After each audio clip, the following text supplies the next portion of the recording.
Hey, welcome to Parkview Kids. I'm Tina, and I want to take this opportunity on behalf of our entire kids team to say, I'm so glad you're here. Here at Parkview, we love the next generation, and we want to give them our very best. Our top priority is providing a space where kids can learn about and grow their relationship with Jesus in a way that's fun and engaging. During our time together, your kids will hear an age-appropriate lesson that will help them deepen their understanding of who God is. I want to encourage you to sit down and watch this together. We hope that this will provide a foundation for you to have great conversation together as a family about the truths that are talked about here.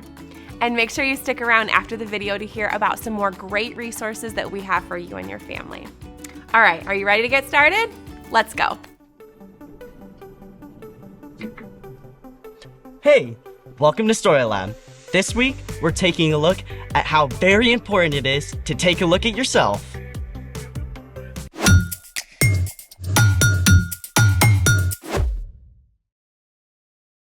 Hey, I'm Skylar. And I'm Sebastian. All month, we're talking about ways that we can grow in wisdom, just like Jesus did.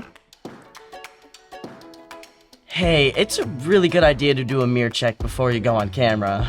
Good advice. You should take a look. Wait, me? You're talking about me? Yes. Well, what'd you have for lunch today? A BLT? Bacon, lettuce, tomato. Here, look.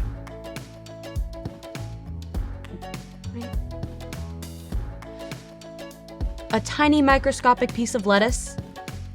How'd you even spot that? Sharp eyes. I mean, it's good you've got me around to keep yourself from embarrassing yourself. Yeah, about that. Oh. Yikes. Maybe follow your own advice. I should have taken a closer look at myself. Sometimes we all need a closer look.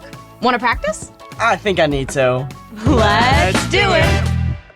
Welcome to See It! It's the game where you have 15 seconds to see a unique sea creature! Oh, see like the ocean and see like you look at, oh.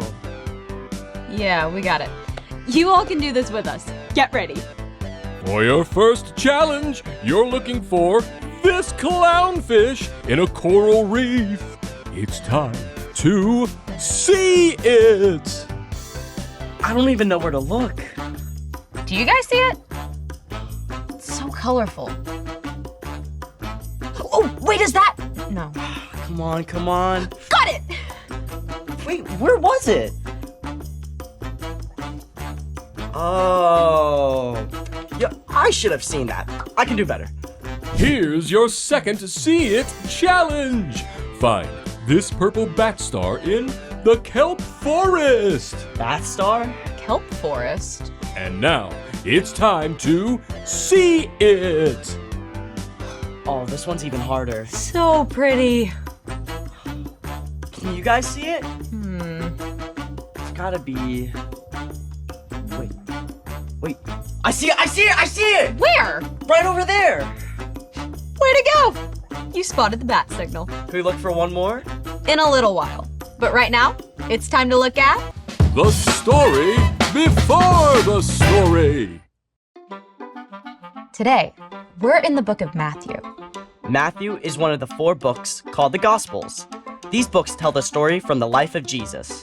Matthew was written down by one of Jesus' followers, a tax collector whose life was turned upside down by his friendship with Jesus.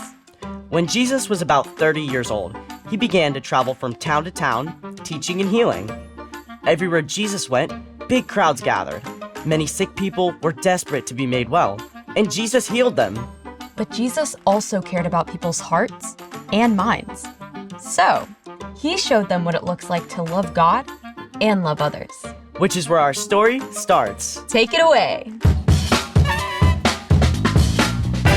Hey everyone, I'm Jen. One day, early in his ministry, Jesus went up on a mountainside to teach his followers. Soon, a huge crowd gathered. The amazing truths Jesus taught during that time have come to be known as the Sermon on the Mount. Today we're taking a look at one of these truths. Here goes. Do not judge other people. Then you will not be judged. You will be judged in the same way you judge others. You will be measured in the same way you measure others. You know the first thing that comes to my mind when I hear about judging? Order in the court! Jesus wasn't talking about the kind of judge who takes charge in court. Jesus was talking about us. One meaning of judge is to form a negative opinion about someone or something. And we judge people all the time, without even thinking of it. She's stuck up. She's kind of weird. He's so rude. It's easy to judge, but you don't know the whole picture. Maybe their parents were arguing at home. Maybe they're struggling in class or have a stomach ache. In fact, everyone you meet has their own story, just like you do. When you judge someone quickly, you're saying that their story doesn't matter, even though they are just as loved by God as you are. So Jesus told us not to judge others. After all, you don't want them to judge you either. Jesus went on to illustrate this with a pretty funny word picture. You look at the bit of sawdust in your friend's eye, but you pay no attention to the piece of wood in your own eye. How can you say to your friend, "Let me take the bit of sawdust out of your eye"? How can you say this while there is a piece of wood in your own eye? You pretender. First take the piece of wood out of your own eye. Then you will be able to see clearly to take the bit of sawdust out of your friend's eye. I think Jesus had a pretty great sense of humor. I mean, when was the last time you walked around with a giant campfire log sitting in your eye? Well, you really messed up. Jesus was using something called exaggeration to help us understand an important idea. It's super easy to point out where someone else is wrong or needs to change. But while we're making a big deal of their speck-sized problem, usually we're ignoring our own log-sized problems. Until you take an honest look at yourself, you're in no shape to help someone else. Maybe you're on a road trip and you are sick of your sister's whining about how long it's taking. You just want to yell. You are such a crabby pants. But when you stop and think about it, you realize that you have spent the whole trip so far griping about Dad's music and how Mom packed the wrong snacks.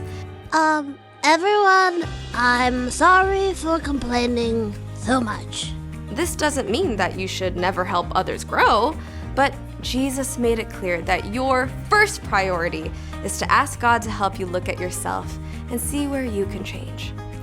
When you're willing to let God help you work on that giant piece of wood in your own eye, instead of searching out the sawdust-sized problems in other people, God can begin to change you from the inside out. Then you'll be ready when others need help. The end.